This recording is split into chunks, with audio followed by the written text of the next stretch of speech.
Hello friends, how are you all? I hope you all are doing great. तो ये है class number 8 economics honours semester 3 micro economics के। तो हम preference function कर रहे थे। पहला हमने वेल बिहेव्ड कर लिया था। इस क्लास में हम सेकंड वाला करेंगे। सेकंड कौन सा है आपका? Perfect substitute. तो इसके बारे में देखेंगे कि कैसे कैसे क्या क्या होता है। ठीक है। तो इसका जो प्रेफरेंस फंक्शन बनता है, यूटिलिटी फंक्शन बनता है, वो कुछ इस प्रकार से बनता है। A X one plus B X two, जहाँ पे आपके ए और बी एक तो ग्रेटर देन जीरो होंगे और दूसरा आपका कांस्टेंट होंगे। तो जो परफेक्ट सब्स्टिट्यूट होते हैं, ये उस प्रकार की कमोडिटी होती है जो कंज्यूमर जो है सेक्रीफाइस कर सकता है एट द कांस्टेंट एमआरएस। ठीक है, कांस्टेंट एमआरएस इसका होगा। दैट मीन्स अगर कांस्टेंट एमआरएस है तो क्या होता है, मतलब किसी का स्लोप कांस्टेंट है तो इसका मतलब स्ट्रेट लाइन आपका जो जो भी कर्व है वो स्ट्रेट लाइन बनेगा। और इसमें अगर स्ट्रेट लाइन बनेगा तो इसका मतलब क्या है कि जो एवरेजेस है और जो एक्सट्रीम्स है वो सारे आपके सेम ही होंगे। ठीक है। और ग्राफ जो है वो एक्सिस को भी यहाँ पे टच कर सकता है। तो इसका ग्राफ कुछ इस प्रकार से बनता है। ये मैंने पहले भी आपको बताया हुआ है एक बार, एक्स टू एक्स वन। ठीक है, ये परफेक्ट सब्स्टिट्यूट का आपका यूटिलिटी फंक्शन का ग्राफ इस प्रकार से बनेगा। अब अगर मैं एग्जांपल देना चाहूँ तो इसमें क्या हो जाएगा? एग्जांपल ये मान लो, चलो एक 2000 का नोट है और चार 500 के नोट है, तो दोनों की वैल्यू तो सेम सी है मेरे लिए, मतलब सेम ही है वैल्यू। ठीक है, तो आप सब्स्टिट्यूट कर सकते हैं। मैं आपको चाहे 2000 रुपये दे दूँ या 500 के चार दे दूँ, तो इसका मतलब दोनों चीज़ जो ये बंडल हो गया, एक 2000 का और ये प्रॉपर परफेक्ट सब्स्टिट्यूट है एक दूसरे का। ठीक है, तो इस प्रकार से यूज़ कर सकते हैं आप। मतलब ये ऐसे एग्जाम्पल देने के लिए बताया।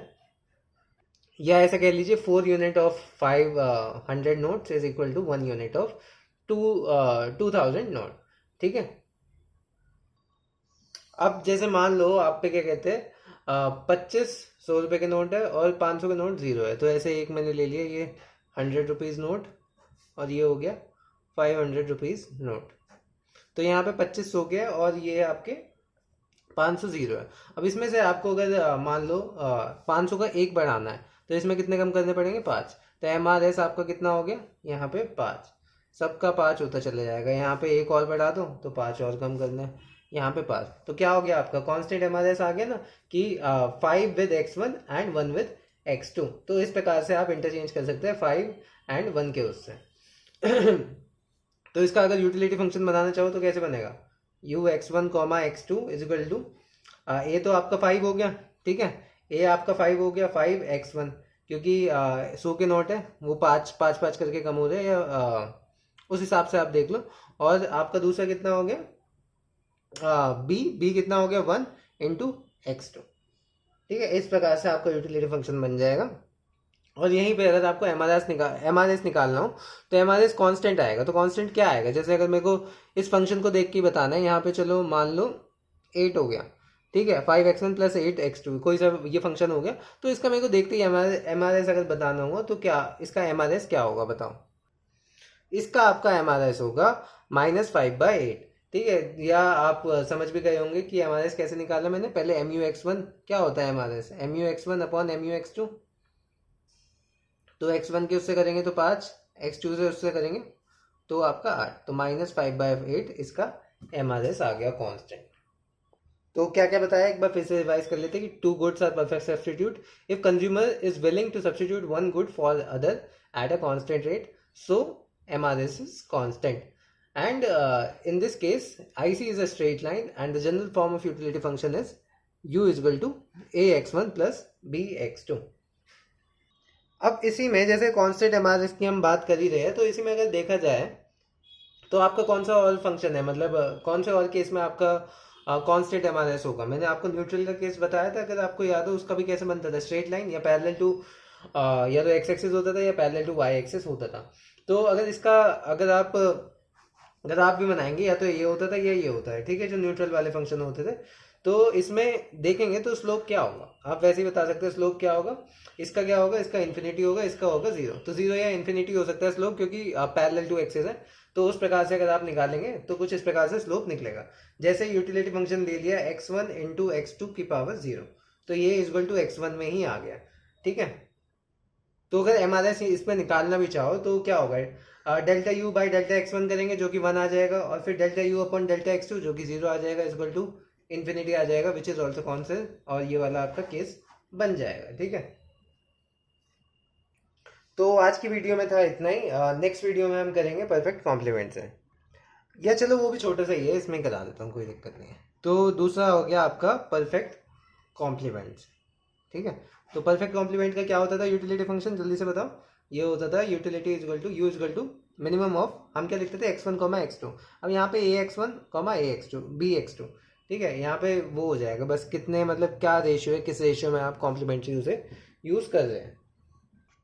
जैसे अगर मैं टेबल के उससे अगर आपको समझाना चाहूँ तो एक फंक्शन ले लेते हैं utility is equal to minimum of x1 comma x2। ये किसका फंक्शन होगा, चलो ऐसे ही अगर एग्जांपल भी लेना हो तो यहाँ पे a और b 1 के इक्वल है। इसका मतलब आप एग्जांपल में ले सकते हैं, शू का एग्जांपल ले सकते हैं, लेफ्ट और राइट शू, तो दोनों एक एक ही चाहिए होता है। तो यहाँ पे अगर मैं लेफ्ट ले लूँ, यहाँ पे राइट ले लूँ और फिर यहाँ पे मिनिमम लिख लो, ठीक है। यहाँ पे हो गए 10 10 11 12 13, यहाँ पे कुछ भी ले लो आप, 9 10 12 13 10, ठीक है। तो यहाँ पे मिनिमम अगर देखोगे तो यहाँ पे चाहे 9 राइट जूते और 10 आपके लेफ्ट है, पर आपको जोड़े में पहनने होते हैं तो आपको कितने की यूटिलिटी मिलेगी, आपको 9 की मिलेगी। यहाँ पे 10 10 है, दोनों परफेक्ट है, तो यहाँ पे 10 की मिल जाएगी। यहाँ पे 11, ये लेफ्ट वाला मिनिमम है, तो 11 इसमें ले लेंगे, एक काम में एक पैर में थोड़ी पहन के घूमेंगे। यहाँ पे 12 आ जाएगा, यहाँ पे आपका 10 आ जाएगा, ठीक है। कुछ इस प्रकार से होता है। एंड अगर इसका ग्राफ बताऊँ तो ग्राफ आपका इसका एल शेप में बनता है। तो ये बनेगा, यहाँ पे आपका राइट शू ले लो और यहाँ पे लेफ्ट शू ले लिया, तो ये कुछ इस प्रकार से इसका एल उसमें ग्राफ बनता चला जाता है, ठीक है। ये हो गया दो, तो ये इसे ए बी सी ऐसे कह लो, तो ये आई सी 1 हो गया, ये आई सी आपका 2 हो गया। तो अगर आप ए बी को देखेंगे, ये वाली जो ए बी लाइन है इसका कैसे है, अगर इसका आप एम आर एस निकालना चाहे तो कैसे निकलेगा, पहले एम यू एक्स वन निकालेंगे, ये क्या होगा delta U upon delta x one. पर ये कैलकुलेट नहीं हो सकता क्योंकि यहाँ पे अगर आप देखेंगे तो एक्स वन तो चेंज हो ही नहीं रहा, ठीक है। तो this can not be calculated because there is no change in X one. अब यहीं पे आप निकालेंगे M U X two is equal to delta U upon delta X two. अब यहाँ पे जीरो हो जाएगा कि आप x2 को बढ़ाए जा रहे हैं पर यूटिलिटी में कोई चेंज नहीं आ रहा, वो बिल्कुल जीरो है, ठीक है। अब हमारे से अगर आप निकालेंगे तो इसका क्या आ जाएगा, M U X one upon ये जीरो अपॉन जीरो किसी के भी हो तो आपका इन्फिनिटी आ जाएगा, इसलिए ये ए बी लाइन इसलिए। अब आ जाते हैं बी सी की बारी। अब बी सी में बिल्कुल इसका उल्टा हो जाएगा, एम यू एक्स वन क्या हो जाएगा आपका जीरो हो जाएगा, और एम यू एक्स टू जो आपका हो जाएगा वो कैन नॉट बी कैलकुलेटेड हो जाएगा, ठीक है, कैन नॉट बी कैलकुलेटेड। तो यहाँ पे अगर आप निकालेंगे zero upon can not be calculated, तो ये हो जाएगा आपका जीरो, तो इसलिए ये पैरेलल टू एक्स एक्सिस है। तो इस हिसाब से आपका जो एम आर ए से कैलकुलेट हुआ है और इस हिसाब से आपका परफेक्ट कॉम्प्लीमेंट का आई सी कर्व बना है। यहीं पे चलो ये तो 1 1 का केस हो गया, यहाँ पे 1 होगा, यहाँ पे 1 होगा। पर अगर मान लो कि कोई एग्जांपल ले लो, जैसे एक शर्ट होती है उसमें कितने बटन चाहिए होते हैं, 5 से 5 बटन मान लिए, 1 शर्ट विथ 5 बटन्स। तो इसका कैसे बनाओगे आप, इसका सबसे पहले तो यूटिलिटी फंक्शन कैसे बनाओगे, ये यूटिलिटी फंक्शन बनेगा minimum of A X one upon B X two, तो ये क्या हो जाएगा 5x1 अपॉन 1x2।